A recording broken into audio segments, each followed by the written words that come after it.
Lady Gaga's friend. We go back a while. One thing I wasn't going to say, but I'll say it now. She spent a lot of time helping me with the Violence Against Women Act and helping so many women who needed help. God love you. You're wonderful. Thank you, thank you, thank you.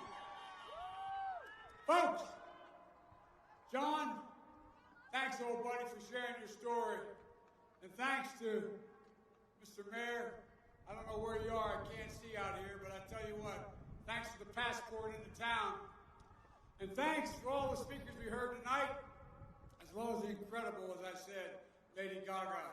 I don't know whether you couldn't see, but all my grandkids were over there, Lady Gaga. And when you were singing, they knew every word of every song. They were jumping and moving. I got to get a picture with them.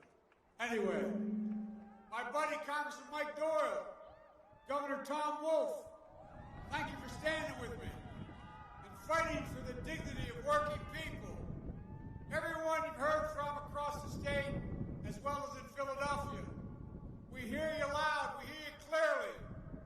Congressman Boyle, been with me a while, remarkable, great friend, a friend of his family. We grew up, his dad and I grew up 5 blocks away from one another in Scranton. Bobby Casey, Patty LaBelle, and John Legend. My Lord, John, I'm voting for you after I heard that speech you made. Look, and the second future gentleman, Doug.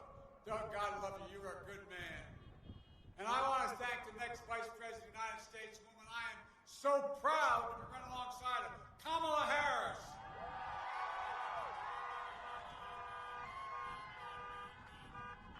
Look, I know as a Scranton boy and then raised on the border of southern Pennsylvania and Claymont, Delaware, I know it's not always easy to bring western and eastern Pennsylvania together. But you know what? The Steelers got a big win yesterday and the Eagles got a big win last night. So we can both be happy. And folks, I have a feeling we're coming together for a big win tomorrow.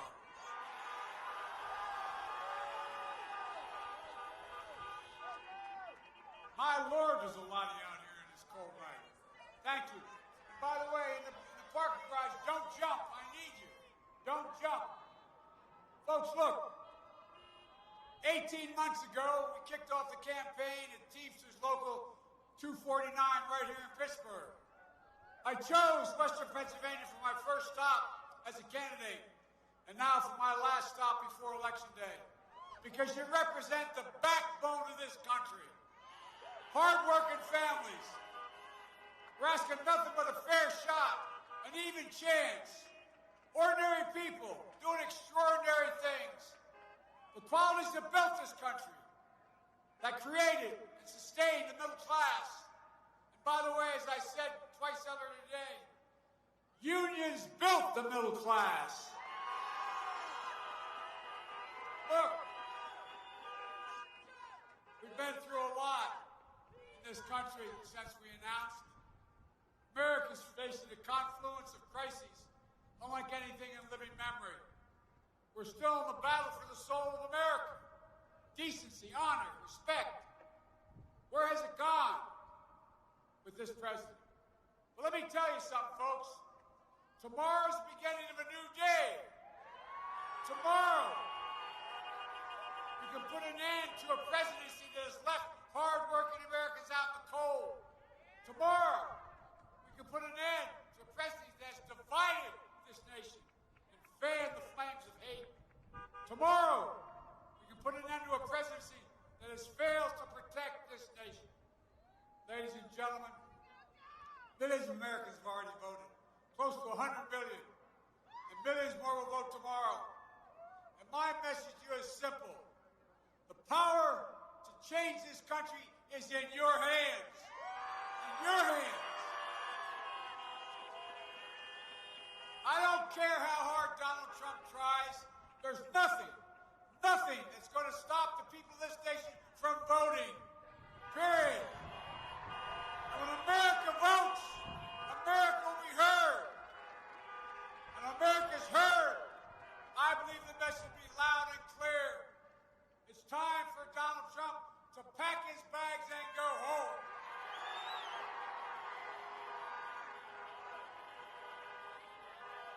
I honest to God believe the vast majority of Americans are done with the chaos, the corruption, the failure, the irresponsibility, the indifference to American lives, the indifference to America's dignity. We've got a lot of work to do. Not division and distraction, but real healing of this country. If you elect me your president, I'm going to heal this country, and we're going to act. We're going to act to get COVID under control beginning on day one. I'll put in action a plan I've been talking about for months. Masking, social distancing, testing, tracing. A plan for full and fair and free distribution of therapeutics and the vaccine when it comes.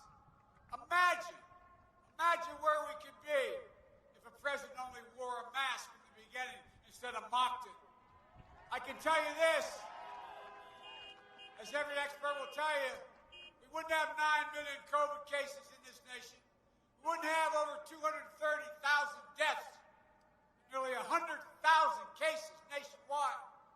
Just 2 days ago, we wouldn't be facing another 200,000 predicted deaths in the next few months. That's what the experts are telling us. We don't change. 200,000 more people will die by the end of the year. The president knew in January, as Kamala said, that this virus was deadly. But he hid it from the American people.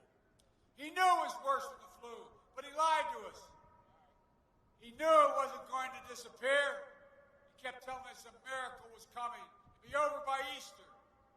Last Friday, he had the gall to suggest that America's doctors, who've been in the front lines of this crisis for 9 months, along with the nurses and so many other first responders, he suggested those doctors were falsely inflating the deaths due to COVID because they wanted more money. For God's sake. No, I really mean it. Think about it.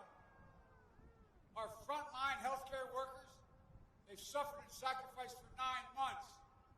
And this president is questioning their character, their integrity, their commitment to their fellow Americans. It's a disgrace.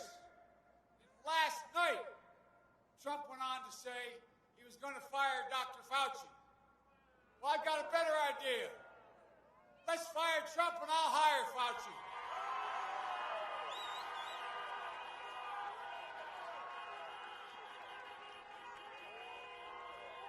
Think about it.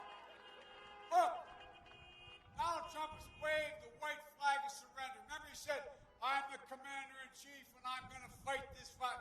Give me a break. He waved the white flag of surrender. I'll never surrender. We're going to beat this virus. We're going to get it under control. And the first step to beating this virus is beating Donald Trump. Folks, well, let me tell you something. Donald Trump keeps telling us what a great jobs president he is. As we say in my faith, bless me, Father, for his jobs president. Here's the truth. Donald Trump is going to be the first president in 90 years. That's a lot of presidents. The first president in 90 years to finish his term in office with fewer jobs than when he started.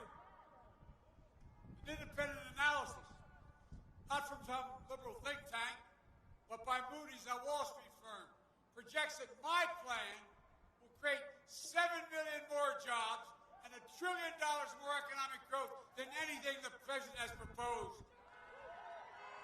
Folks, we can do this. I'm going to end Trump's tax loopholes and incentivize companies to ship jobs overseas. That's why there's not as many jobs here.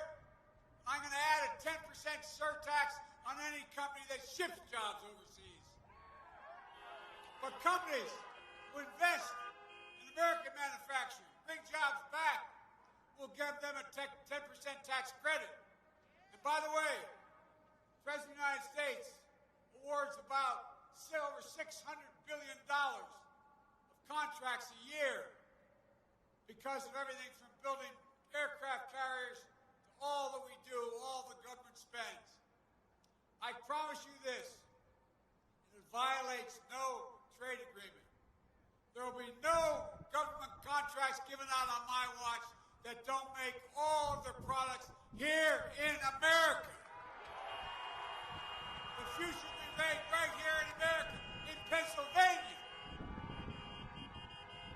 Folks, Trump sees the world from Park Avenue, from Wall Street. That's all he can see. Well, I see it from Scranton, where I grew up. I see it from Pennsylvania and Delaware. Wall Street didn't build this country. Working people built the country. The middle class built the country. And unions built the middle class.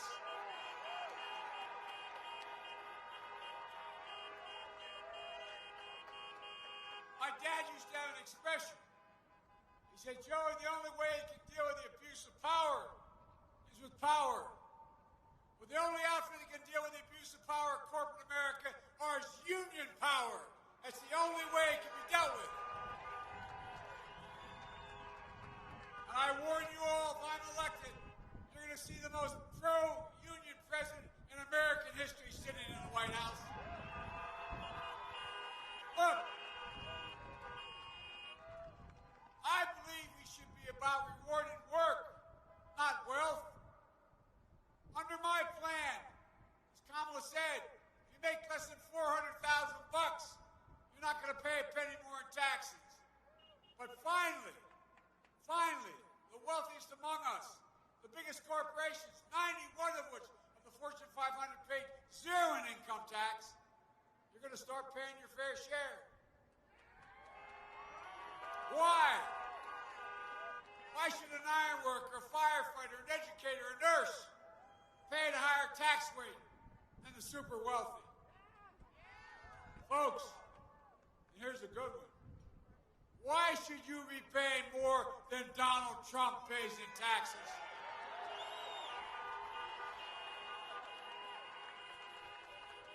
New York Times said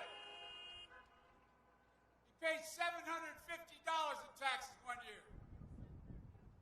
Guess what? When they asked him about it a little before that, he said the reason he only paid that is because he was smart. He knew how to game the system. Well, I'm sick of the wealthy guys gaming the system.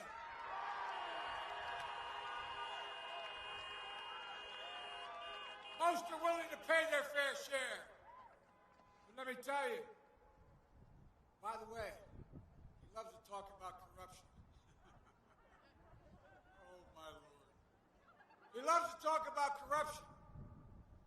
And you found out last week, he's the only president I've ever heard of has a secret bank account in China where he paid, according to the Times, 50 times more taxes in Beijing than he did in the United States.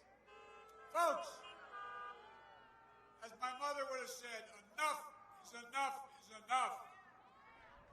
Look, we're going to have to protect health care as well.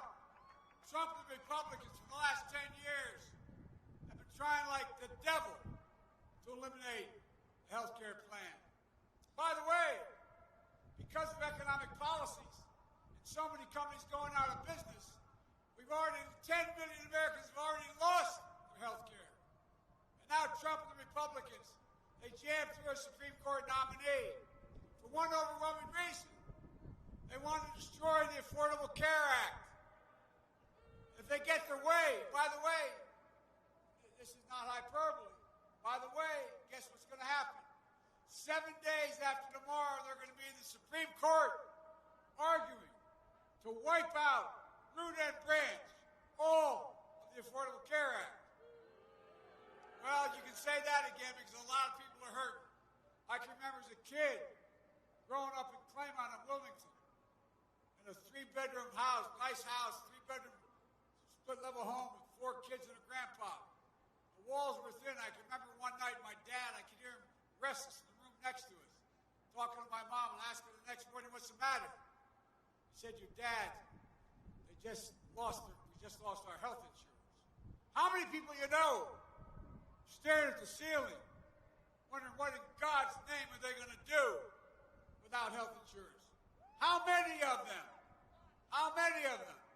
are worried like we were when our son came home from Iraq and was lying dying? I wonder what would have done had they been able to come in but for Obamacare and say, sorry, suffer the last months in the hospital in peace without your insurance. You've outrun your insurance. How many people do you know, and many of you, worry about it? Worry about your kids. Worry about what's happening. Well, if they get their way, 100 million Americans will lose protections for pre-existing conditions, including 5 million Pennsylvanians. It's wrong. It's wrong. Donald Trump, look, folks, being a great consumer of health care, I feel very strongly about this. Donald Trump thinks health care is a privilege. I think it's a right.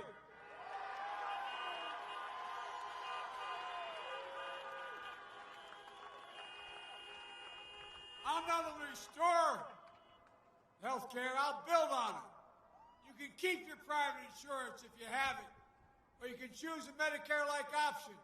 We're going to increase subsidies to lower your premiums, the deductibles, out-of-pocket spending, surprise billings. How are you going to do that? Because Trump and his buddies are going to pay more taxes so you don't have to do more. And we're going to reduce, if it didn't sound so strange, I wouldn't even explain. You're going to reduce prescription drug costs by 60%. You know how? By making sure Medicare can negotiate with the insurance companies for the cost of drugs.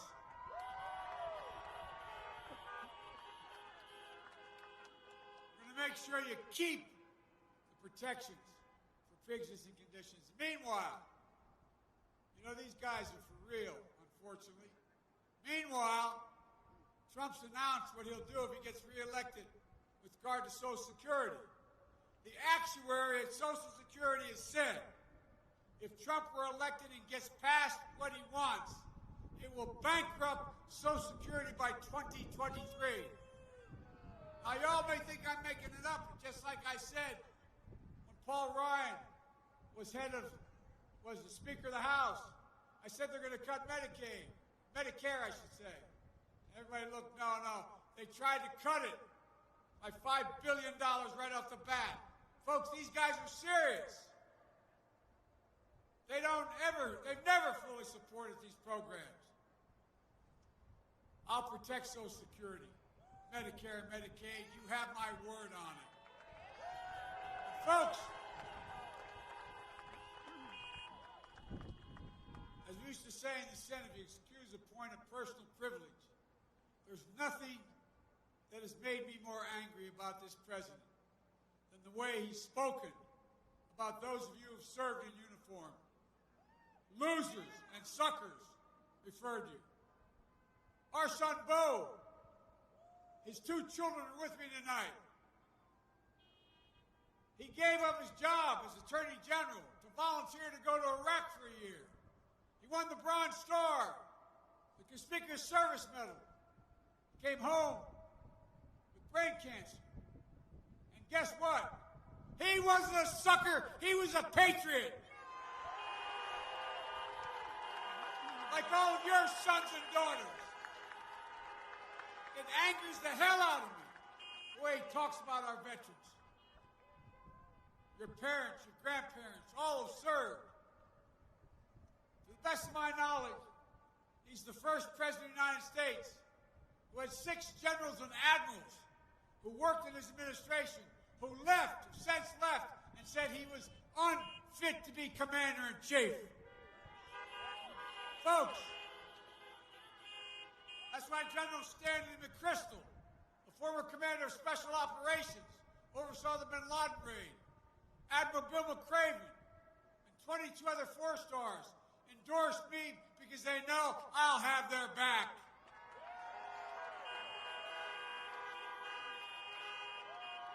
It's not happened before. Trump likes to portray himself as a tough guy, the macho man. Wouldn't you like to have a shot? Anyway, the Macho Man. When's the last time, and he says people listening because he's tough around the world.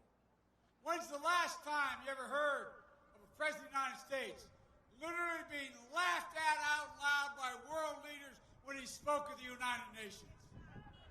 So much for listening to him. When's the last time a president of the United States met with the NATO leaders at the NATO summit? Other world leaders, chancellors, presidents, prime ministers.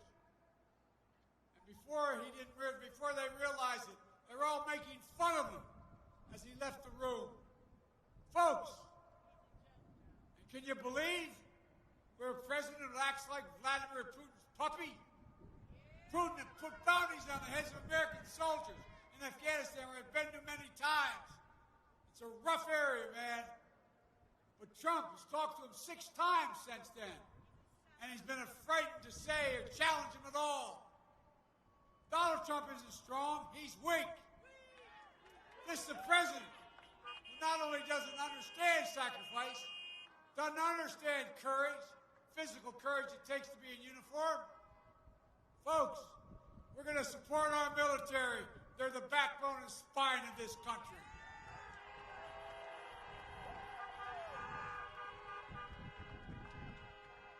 Folks, we have to vote to meet the challenge of the climate crisis. Donald Trump calls it a hoax. I call it about our health and the ability to create millions of good-paying jobs right here in Western Pennsylvania.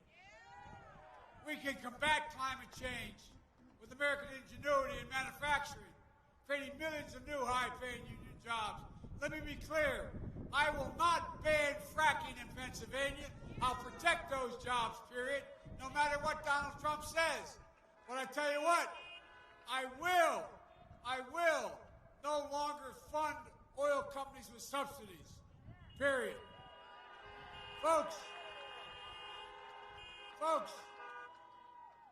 we have to restore the backbone of this country, but we also have to unify it.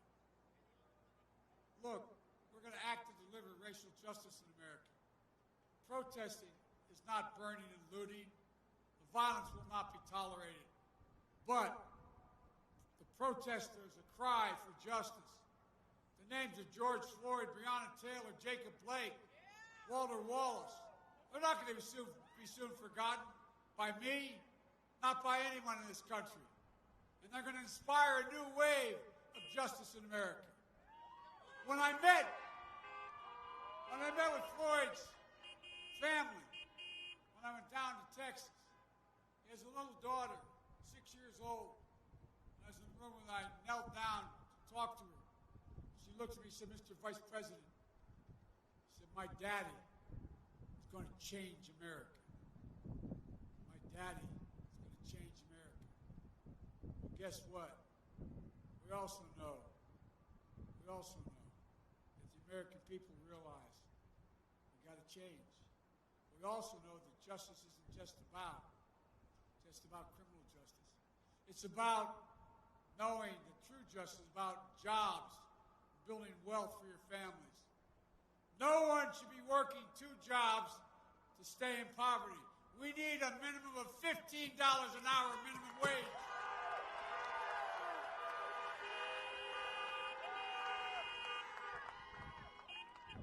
And for people struggling, first-term home buyers, they're going to get a $15,000 tax credit from me.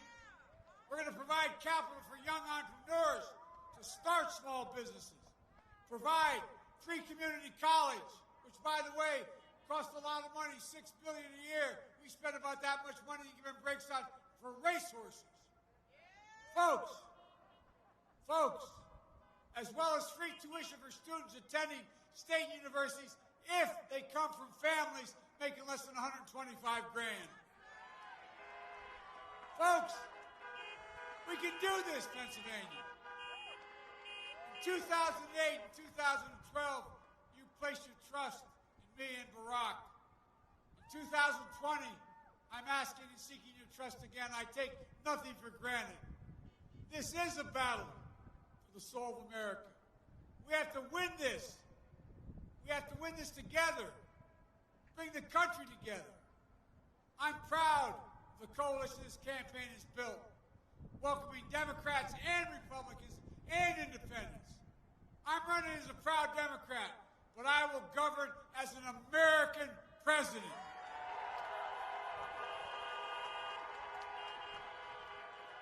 There will be no red states and blue states.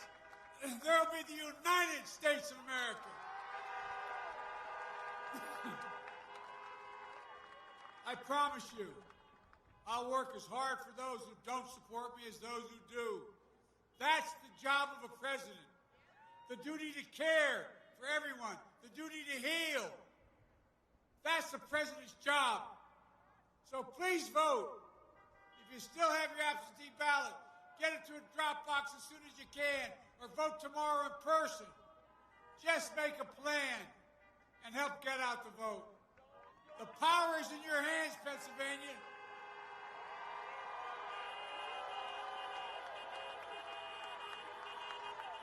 And here's the amazing thing. Here's the amazing thing about this moment in our history. The character of the country is on the ballot.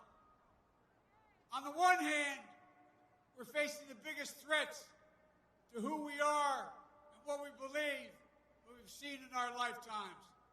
But on the other hand, our future has never been more promising. I've said it many times. I'm more optimistic about America's future today than I was when I got invited and got elected as a 29-year-old kid. And here's why. We're better positioned than any nation in the world to lead the 21st century. In fact, our workers are 3 times as productive. We have the biggest economy in the world, the strongest military in the history of the world, the most innovative entrepreneurs. We're virtually energy independent. We have more great research universities, out of which every major new change has come, than all the rest of the world combined, literally. No nation in the world can match us. We lead by the power of our example, not just the example of our power. The only thing that can tear America apart is America itself. No one else can challenge us. And that's exactly what Donald Trump has been doing from the beginning of this campaign. Dividing America, tearing us apart, pitting Americans against one another based on our race, our gender, our ethnicity, our religion. It's wrong. That's not who we are. And folks,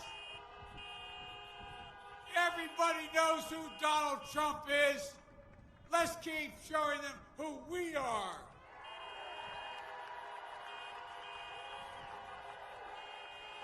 We choose hope over fear.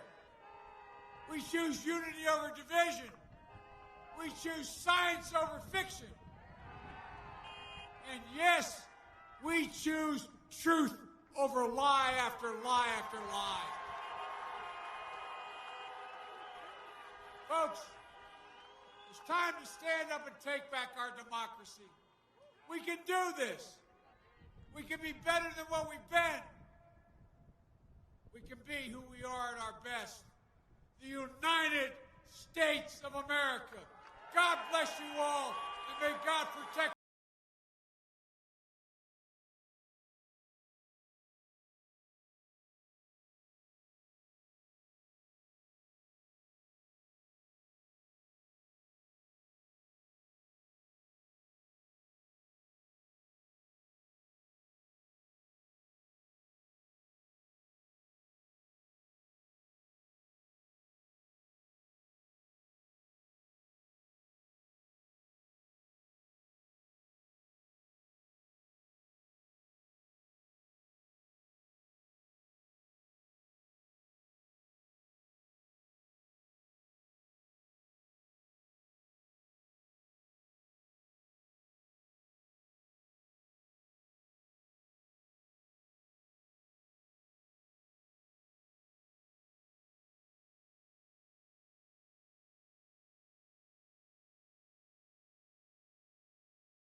But first off,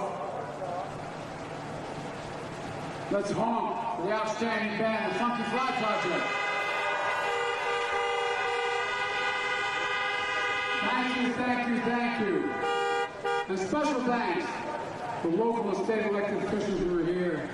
I want to thank them a lot. I want to also thank your police department. I tell you what, they got one heck of a motorcycle escort.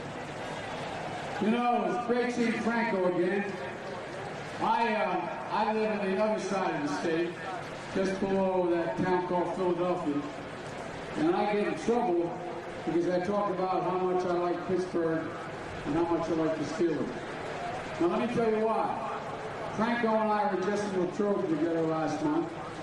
And Franco and his teammate, a guy named Rocky Blyer, back in the day, when the Roonies were really wonderful to me and my family, because just a month after I was elected to the United States Senate, I was 29 years old, December 18th, a week before Christmas.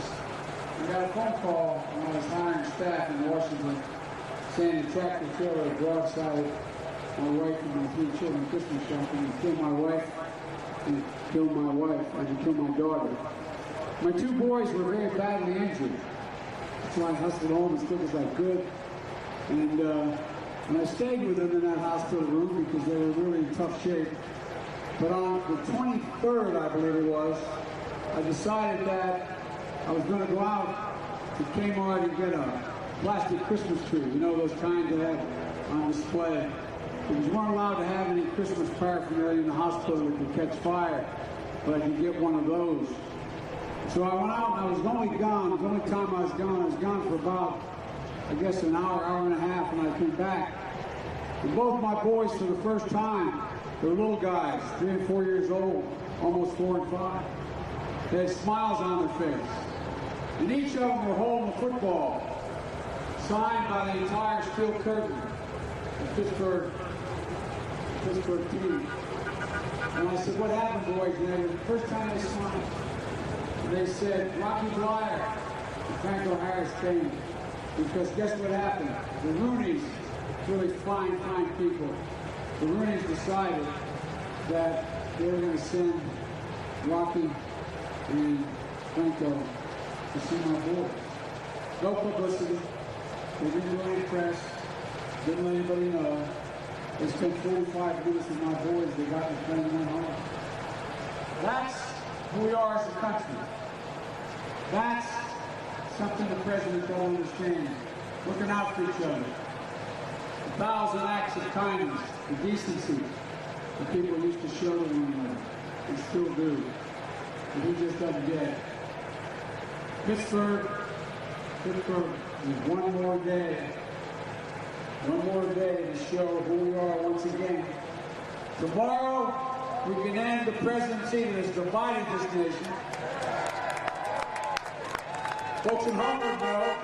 Tomorrow we can put an end to a presidency that's failed to protect the nation. Tomorrow we can put an end to a presidency that has fanned the flames of hate across this nation, pouring gasoline on every racial incident in the country. Millions of Americans have already voted. Over almost 100 million now. Millions more will vote tomorrow. My message is simple. The power to change this country is in your hands. And I don't care how hard Donald Trump tries. There's nothing he can do to stop the people of this nation from voting, no matter how he tries. There's a press article last week, and it read as follows: never before in modern presidential history has a candidate been so reliant on wide-scale efforts to repress the vote as Trump. Trump doesn't want you all voting. He doesn't want Americans voting. He thinks only wealthy folks should vote. When America votes, though, America will be heard. When America's heard, the message is going to be out loud and clear. It's time for Donald Trump to pack his bags and go home. Go home. Look, we're done with the chaos. We're done with the racism. We're done with the tweets, the anger, the hate, the failure, the irresponsibility. We got a lot of work to do, folks. If I'm elected president, we're going to act. On day one, we're going to act to get COVID under control. On day one of my presidency, I'll put in action a plan that I've been talking about for months. Masking, social distancing, testing, tracing. A plan for full and fair and free distribution of therapeutics and vaccines when we get one. And most importantly, we haven't done yet a plan that addresses the fact that we can get everybody access to the vaccine when it comes. Folks, there's over 300 million people in America. Everyone is going to get help. The plan to address the disproportionate way the virus is hitting the black community and minority communities. We're seeing race-based disparities all across every aspect of this virus. Higher infection rates, lower access to testing, a harder time quarantining safely, lower access to quality treatment when you become infected, and tragically, higher mortality rates, 3 times as high as the white population. 1 in 1,000 black Americans have died from COVID so far. And by the end of this pandemic, if things continue as he's allowing them to do until the next president takes office, there will be another 200,000 deaths predicted. And that'll mean 1 in 500 African Americans will have died because of COVID. That is absolutely outrageous. That is an attack. A mass casualty for black Americans. And this president, he knew in January how bad this virus was. In January, he knew it. Some of you may remember vaguely, if you turned on the television at the time, I wasn't in office, but I was talking about the fact that he got intelligence briefings laying out how dangerous it was coming from China and where it was happening. And he said, no, he didn't read his intelligence briefing in the morning. Well, that didn't surprise me. He doesn't read. But turns out he knew exactly how dangerous it was. Remember what he said to Bob Woodward, the famous journalist? He went on tape and he said to Woodward, he knew in January how dangerous it was and how many people could die. And he said nothing. He didn't say a thing to you, me, or anybody else. He kept it secret. He hid it from the American people. He knew it was worse than the flu. He lied to the American people. He knew it wasn't going to disappear. He kept telling us a miracle was coming. Or maybe we should inject bleach into our veins. I mean, whatever. God, anyway. And just Friday, this past Friday, he had the gall to suggest that the American doctors and nurses who are literally risking their lives to save lives on the front line of this crisis for 9 months, that he suggested that these folks, you know what he said they're doing? He said doctors are falsely inflating the deaths due to COVID because they want to make more money. Now think about that. President of the United States of America. But then again, it doesn't surprise me. He wouldn't do anything unless he could make more money. Not a joke. Everything to him is about how do you help yourself. Folks, look. The people of this nation have suffered and sacrificed for 9 months. None more so than our doctors and our frontline healthcare workers. And it's the president questioning their character and their integrity, their commitment to his fellow Americans. The president questioning that? It's a flat disgrace. And then last night, Trump said he's going to fire Dr. Fauci. I got a better idea. Let's fire Trump and I'll hire Dr. Fauci.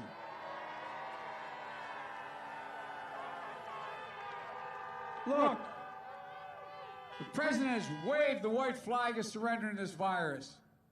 I'll never do that. His chief of staff said last week, we're not going to control this virus. We're not going to control the virus. The first step to beating the virus is defeating Donald Trump.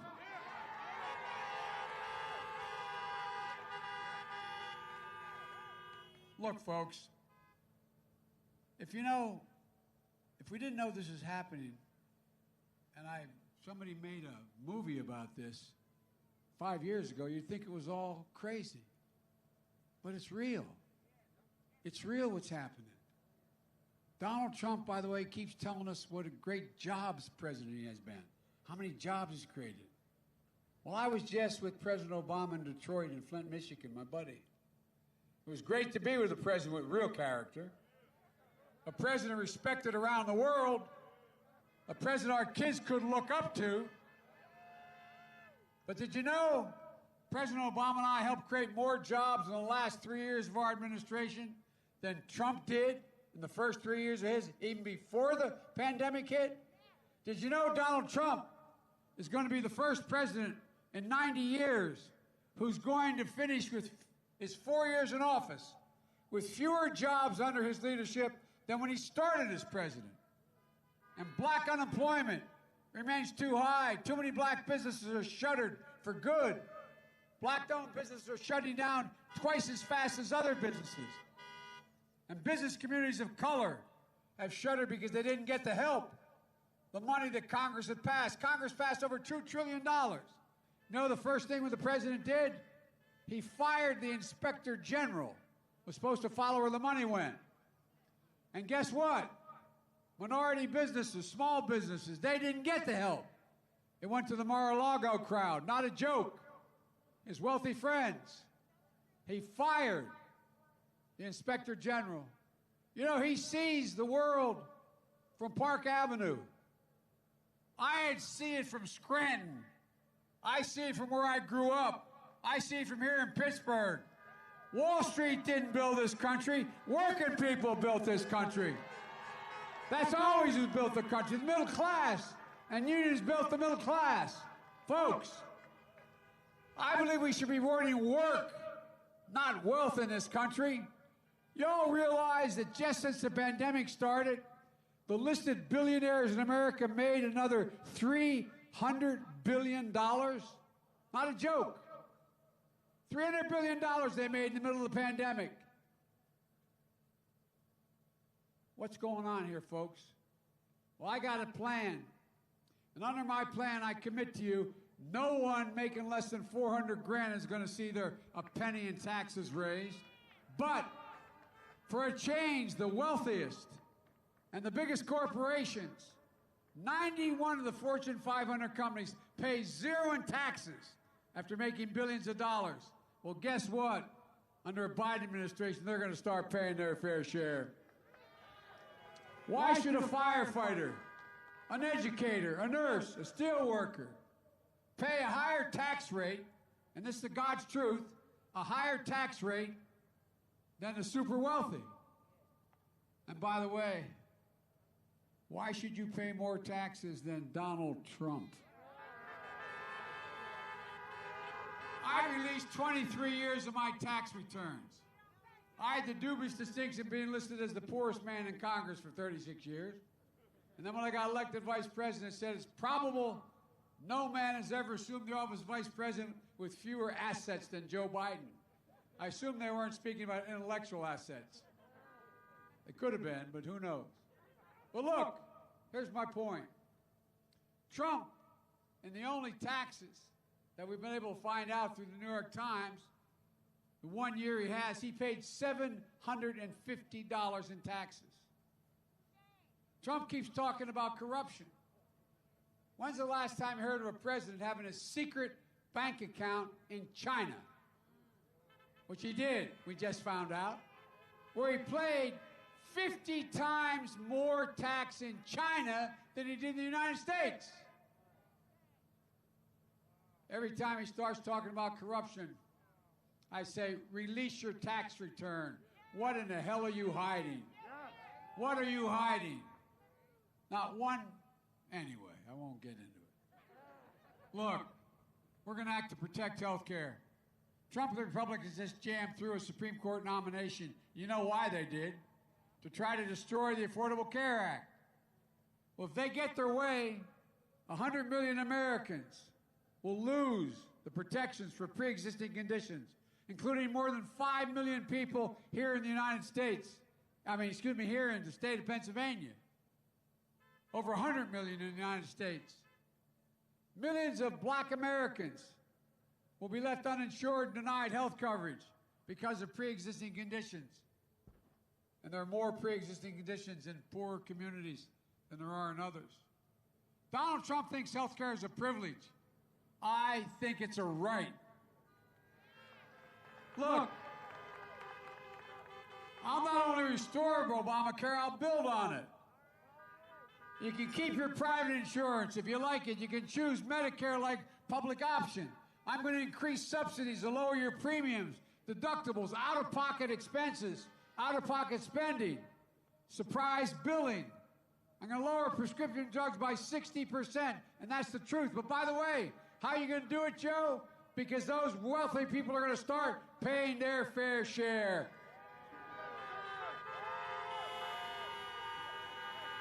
It's not about punishing everyone, it's about being fair. We'll make sure the protections for people with pre-existing conditions remain. And meanwhile, Trump publicly said, if he's reelected, he's going to defund Social Security payments. The actuary at Social Security Department said if he does that, that will eliminate Medicare by 2023. After all the people rely on Medicare. It's not going to happen, by the way. We're not going to let it happen. But that's his plan. So go home and tell your grandparents and parents we'll protect Social Security, Medicare, and Medicaid, which he won't do. And finally, we need a vote now to deliver some racial justice in America. Look, the season of protest has broken out all across this nation. Protesting is not burning and looting and violence. That can't be tolerated, and it won't. But those protests are a cry for justice in the name of George Floyd, Breonna Taylor, Jacob Blake, Walter Wallace Jr. They're not going to soon be forgotten. They're not going to be forgotten by me, not by us, not by this country. They'll inspire a whole new wave of justice in America. When I met with Floyd's family, he has a little daughter who survived him. She's 6 years old. And I knelt down and I talked to her. I started to talk to her. You know what she said? She looked at me and said, Mr. Vice President, Daddy going to change the world. Daddy's going to change the world. Folks, the country is ready. The country is ready. But not with Donald Trump as president. Now he wants us to believe so much he's done for black Americans. You might have seen the debate I had with him. I was standing next to Abraham Lincoln. He said, not since Abraham Lincoln has anyone done as much for the African American community as I have. I turned to him and asked him, Abe, he got offended. He got offended. Look, Pittsburgh, honk if you think his commitment of having done more for the African American community than Abraham Lincoln is true. Honk your horn. Silence. You got it, man. Pittsburgh, honk if you think it's a bunch of malarkey. He's lying.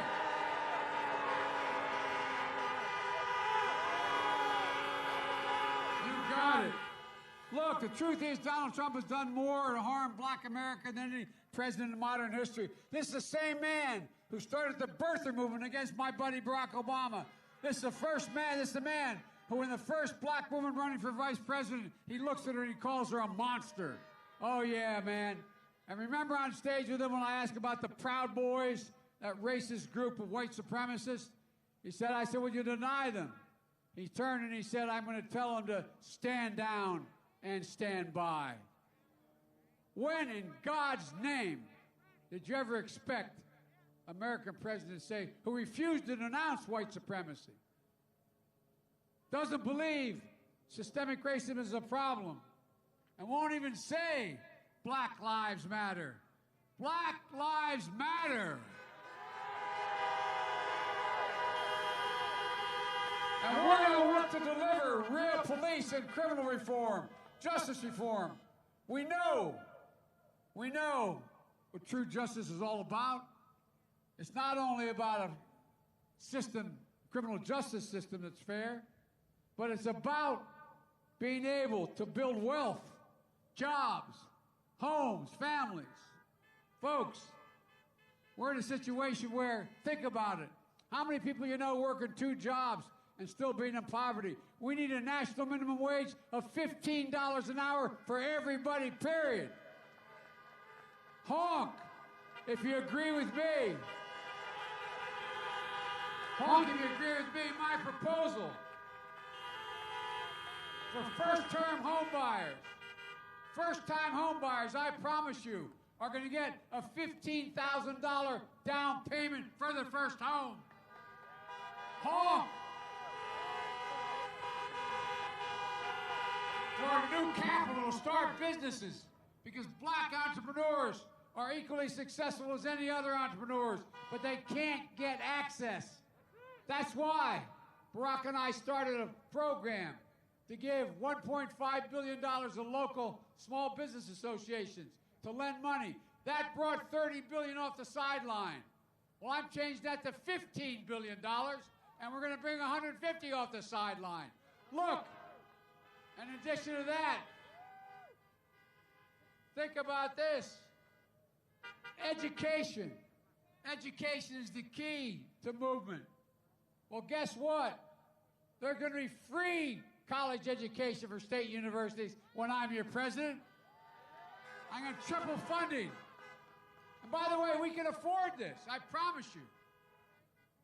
I'm going to triple funding for Title I schools so a child can get a good public education no matter what their zip code is. Allowing every 3-, and 4-, and 5-year-olds to go to school, not daycare. That increases by 58% the prospects that child will go all the way through 12 years. And honk, if you agree with me, I'm going to invest $70 billion in HBCUs and minority-serving institutions. For real. Institutions so future generations of black students can continue to get the very best education. Folks, Pennsylvania in 2008 and 2012, you placed your trust in Barack and me. Now in 2020, I'm asking for your trust again in me and Kamala. And by the way, she is one smart, bright, tough woman, man. I'm so proud she said yes. Look, I'm running as a proud Democrat, but I will govern as an American president. That's the job of a president, the duty to represent everyone, everyone. And you too have a duty. If you haven't already voted, to vote tomorrow. Make a plan. Get out the vote. Go to iwillvote.com/PA and ask yourself, if Donald Trump is so proud of his record, especially for African Americans, why does he make it so hard for us to vote? And then remember the final words of my good friend and American hero, John Lewis, who recently died. He said, the vote is the most powerful nonviolent change agent you have in a democratic society. You must use it, because if not guaranteed, you'll lose it. Folks, please, please, here's the amazing thing. Here's the amazing thing, folks. It's about this moment in history. On the one hand, we're facing the biggest threat about who we are, what we believe, what we've seen in our lifetimes. But on the other hand, our future has never been more promising. I said it many times. I'm more optimistic about America's future today than I was when I got elected as a 29-year-old kid. And I mean it. Here's why. We're better positioned than any nation in the world to lead the 21st century. Our workers are 3 times as productive as workers in the biggest economies in the world. We have the strongest military in the history of the world. We have the most innovative entrepreneurs. We're virtually energy independent. And we have more research universities out of which every major change comes than the entire rest of the world combined.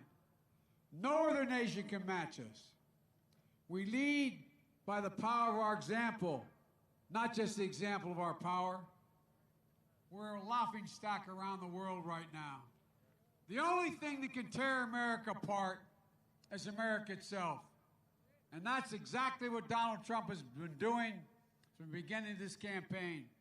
He knows the only way he can win is divide America, pit us against one another, based on race, ethnicity, national origin, religion. That's wrong. It's not who we are. Everybody knows who Donald Trump is. Let's show them who we are. We choose hope over fear. We choose unity over division. We choose science over fiction. And yes, we choose truth over lies. Folks, it's time to stand up and take back this democracy. We can do this. We're better than we've been. We can be our best when we're the United States of America. God bless you all, and may God protect our troops. Go vote. We can get this done. I promise you.